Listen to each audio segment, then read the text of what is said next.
Blue Dragon is the first game from Mistwalker Studio, a team created by famed Final Fantasy developer Hironobu Sakaguchi.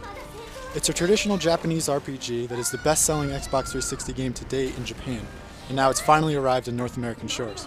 Like most traditional Japanese RPGs, you can easily spend over 50 hours playing this game, so anyone looking to start playing it should prepare for a serious investment in time. Along with a lot of time, you'll also need a lot of patience to get the most out of Blue Dragon. The first disc in this 3-DVD epic is slow to begin and can be downright boring. The pacing is all off and probably won't resonate well with American audiences. The game begins slowly and there's very little character development across the first 12 to 15 hours.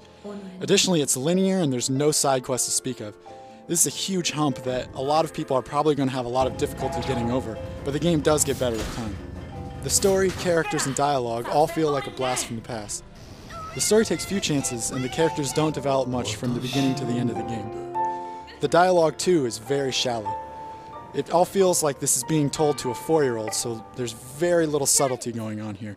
In fact, the only thing that will keep you interested during the story sequences are the well-done full-motion video, which incidentally are the reason that this game actually spans across 3 DVDs. The FMVs look nice, and so does most of the game, but unfortunately Blue Dragon wasn't really optimized too well to run on Xbox 360, which is weird because it is an exclusive published by Microsoft. You'll notice a lot of slowdown in the game, there's a lot of screen tearing when any of the magical effects go off, and overall it just seems like the extra bit of polish just wasn't put there. Then there's the boss music. Despite having 3 discs of DVD space, there's just one song that plays across almost every single boss battle you'll fight on, and it gets more and more annoying every time you hear it. But it's not all bad with Blue Dragon. Despite the game starting off slow, it does get better the more time you invest in it. By the end of the game, there's a lot of high-level content that's interesting, a lot of side quests for you to go exploring on, and by the time you get your Mech-Cat, which is Blue Dragon's form of an airship, there's a lot to see and do, and it really makes the whole experience much more enjoyable than it was before. Blue Dragon also has an interesting skill system that allows you to mix and match classes and skills associated with them to create really a party that you feel like you have adjusted to meet your strategy. One especially interesting part about this skill system are the field skills. Blue Dragon does not use random encounters. You can walk around and find all of the enemies and battle them when you want to, but you can also engage them before you go into the turn-based battle system using a couple of skills. It's a category that could have been fleshed out a little bit more in the game, but it's still a nice touch that adds a little extra dimension to the non-random encounters. Another well-done part of Blue Dragon is the voice acting, which you can listen to in French, English, or the original Japanese. The quality is on par with most good animes, and there's only one annoying character, Maru Maru, who ends up being annoying in both English and Japanese, so he was just designed that way and you're going to have to deal with it.